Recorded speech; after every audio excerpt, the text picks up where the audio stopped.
எரேமியா 8ஆம் அதிகாரம். அக்காலத்திலே யூதாவினுடைய ராஜாக்களின் எலும்புகளையும் அவர்களுடைய பிரபுக்களின் எலும்புகளையும் ஆசாரியர்களின் எலும்புகளையும் தீர்க்கதரிசிகளின் எலும்புகளையும் எருசலேமுடைய குடிகளின் எலும்புகளையும் அவர்களுடைய பிரேத குழியிலிருந்து எடுத்து அவர்கள் நேசித்ததும் சேவித்ததும் பின்பற்றினதும் நாடினதும் பணிந்து கொண்டதுமாயிருந்த சூரியனுக்கும் சந்திரனுக்கும் வானத்தின் சர்வ சேனைக்கு முன்பாக அவைகளை பரப்பி வைப்பார்கள் என்று கர்த்தர் சொல்லுகிறார்.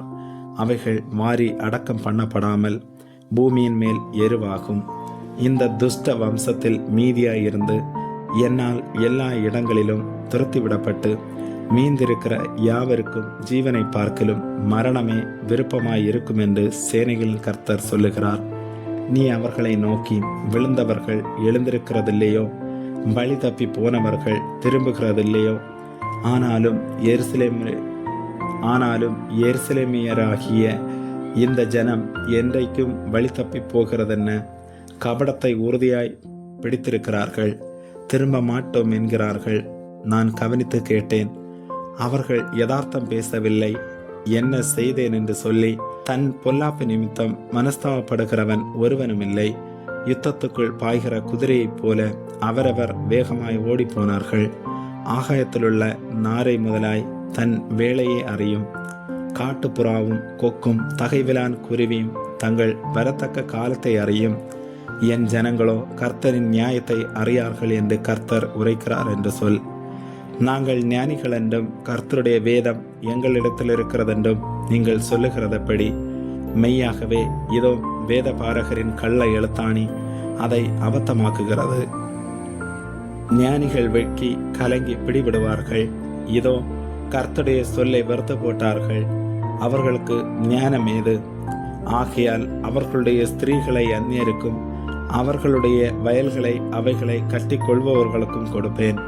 அவர்களிலே சிறியோர் தொடங்கி பெரியோர் மட்டும் ஒவ்வொருவரும் பொருளாசைக்காரராய் இருக்கிறார்கள். தீர்க்கதரிசிகள் தொடங்கி ஆசாரியர்கள் மட்டும் ஒவ்வொருவரும் பொய்யராய் இருந்து சமாதானம் இல்லாதிருந்தும் சமாதானம் சமாதானம் என்று சொல்லி என் ஜனமாகிய குமாரத்தியின் காயங்களை மேற்பூச்சாய் குணமாக்குகிறார்கள். தாங்கள் அருவருப்பானதை செய்தது நிமித்தம் வெட்கப்படுகிறார்களா? பரிச்சேதம் வெட்கப்படார்கள், நாணமும் அறியார்கள். ஆகையால் விழுகிறவர்களுக்குள்ளே விழுவார்கள். நான் அவர்களை விசாரிக்கும் காலத்திலே இடரொண்டு போவார்கள் என்று கர்த்தர் சொல்லுகிறார். அவர்களை முற்றிலும் அழித்து போடுவேன் என்று கர்த்தர் சொல்லுகிறார். திராட்சை செடியிலே குலைகள் இராது, அத்தி மரத்திலே பழங்கள் இராது, இலையும் உதிரும். நான் அவர்களுக்கு கொடுத்தது அவர்களை விட்டு தாண்டி போகும் என்று சொல்.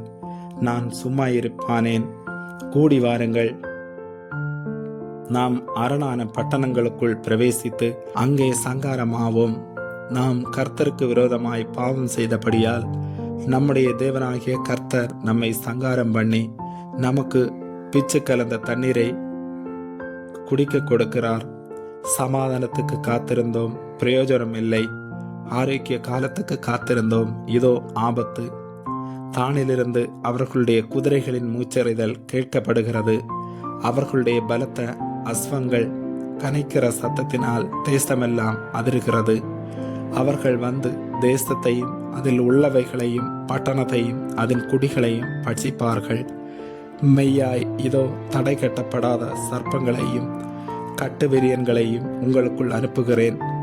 அவைகள் உங்களை கடிக்கும் என்று கர்த்தர் சொல்லுகிறார். நான் சஞ்சலத்தில் ஆறுதலடைய பார்த்தும் என் இருதயம் பலட்சியமாயிருக்கிறது. இதோ சீயோனில் கர்த்தர் இல்லையோ, அதில் ராஜா இல்லையோ என்று என் ஜனமாகிய குமாரத்தி தூர தேசத்திலிருந்து கூப்பிடும் சத்தம் கேட்கப்படுகிறது. ஆனால் அவர்கள் தங்கள் சுரூபங்களினாலும் அந்நியரின் மாயைகளினாலும் எனக்கு கோபம் உண்டாக்கினது என்ன என்கிறார். அறுப்பு காலம் சென்றது, கோடை காலமும் முடிந்தது, நாமோ ரட்சிக்கப்படவில்லை. என் ஜனமாகிய குமாரத்தியின் காயங்களினால் நானும் காயப்பட்டேன். கருகருத்திருக்கிறேன், திகைப்பு என்னை பிடித்தது. கீழத்திலே பிசின் தைலம் இல்லையோ, இரண வைத்தியனும் அங்கே இல்லையோ? பின்ன ஏன் என் ஜனமாகிய குமாரத்தி சொஸ்தமடையாமற் போனாள்? ஆமேன்.